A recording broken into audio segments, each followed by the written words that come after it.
workers, social work students, I want you to listen to this. Now, I want to talk to you about advocacy, right? The thing about advocacy is that it was something that we studied in uni in the first year.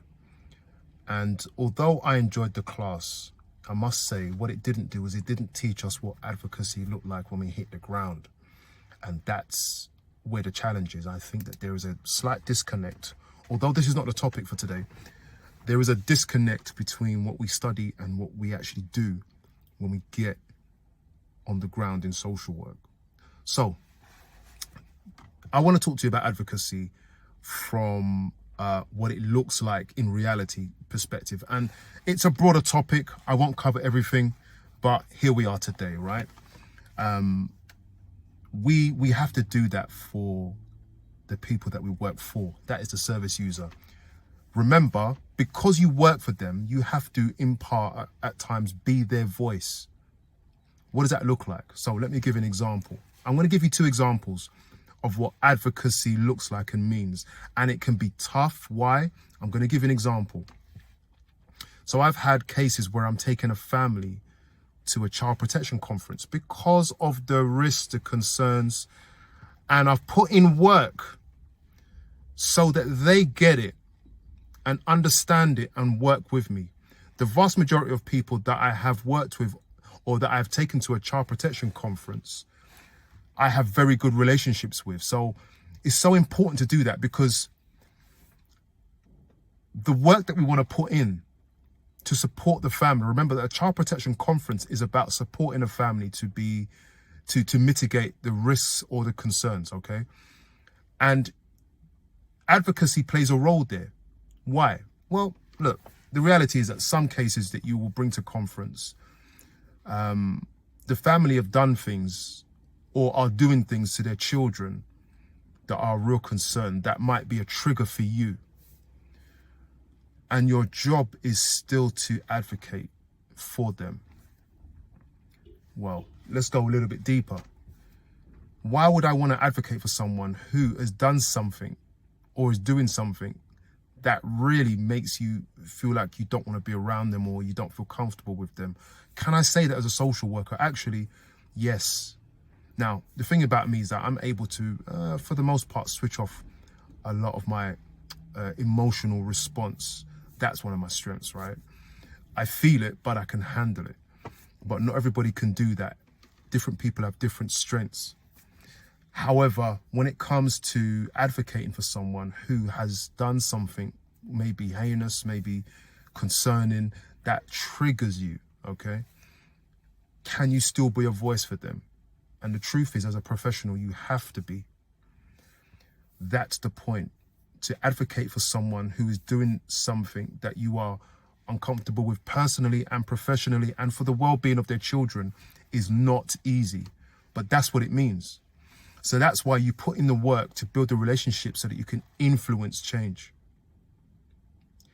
That's where advocacy features because, and I found this, I've taken families to a child protection conference, for example, and although the parent has been guilty of what is being said, alleged,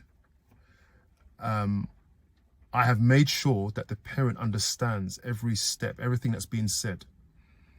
And if something is being said and the parent doesn't understand, I will stop the conference as a social worker. Even though I'm not the chair, I will advocate for that family and say, oh, can we just stop a minute? I want to explain to the parent what's going on, right? That's advocacy. So you voice up where the parent feels short. So I've said, no, can we stop a minute?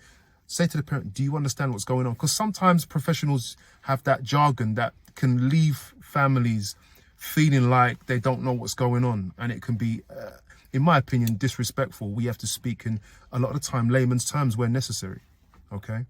So I will stop a conference and say, look, I want to make sure that Mr. Smith understands what's going on. And they have to give me that space to do that.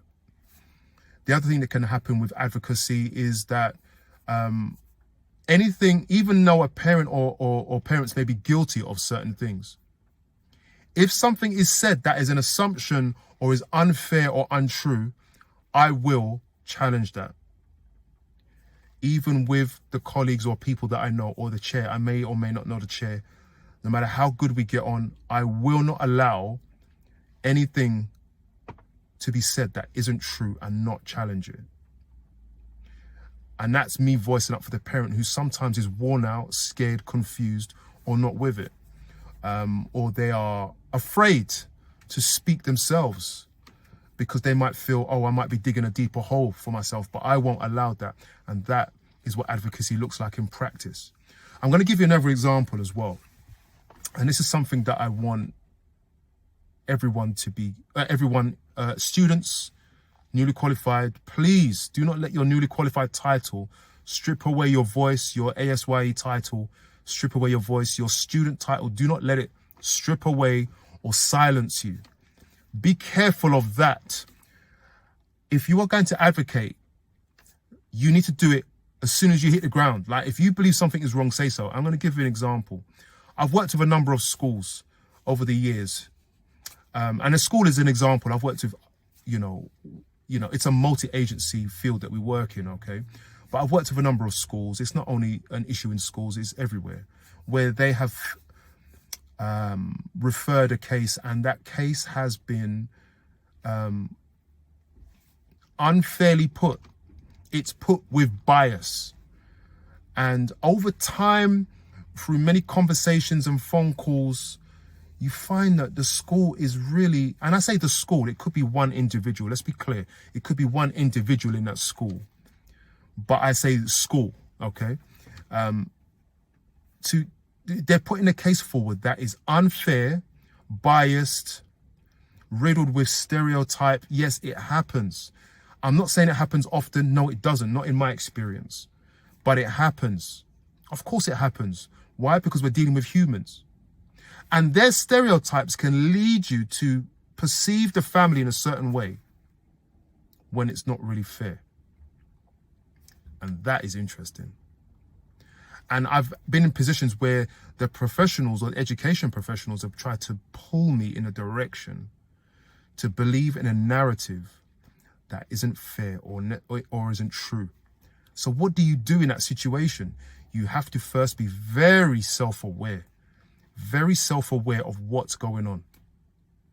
Very self-aware, and remember this one principle when it comes to bias. Every coin has two sides. I go by what I see. I can take into account what you say and see, but I go by what I see. And what my analysis is my analysis, and it is made up of everyone's opinion.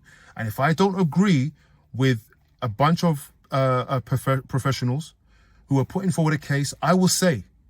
Now, I like to say that. I like to say that I will always say, but that's the point. I want to make sure that I am never going to be influenced. I cannot guarantee it. But this is the reality of being a social worker, in that you are the main professional that people will rely on. And at times, people will not agree with your perception. They won't agree with your take on things. They think that you're being hoodwinked. Or they think that, oh, because you're not seeing the group mentality. Wow, this is deep. Because you're not seeing the group's perspective, you must be compromised. And that is one of the real challenges of being a social worker. And so my point really there is, you've got to learn to think as an individual all the time. Even your manager and the chronology, the history might dictate something, but today with this family, it might be very different. And that's what you have to analyze. So advocacy means speaking up when you know something's wrong and being brave enough to do that. That's what advocacy looks like in reality when you hit the ground as a social worker. I hope this helped. Please subscribe to the channel and share this with your cohort, with your line manager, share it with your course tutor, share it with your friends. Take care of yourselves.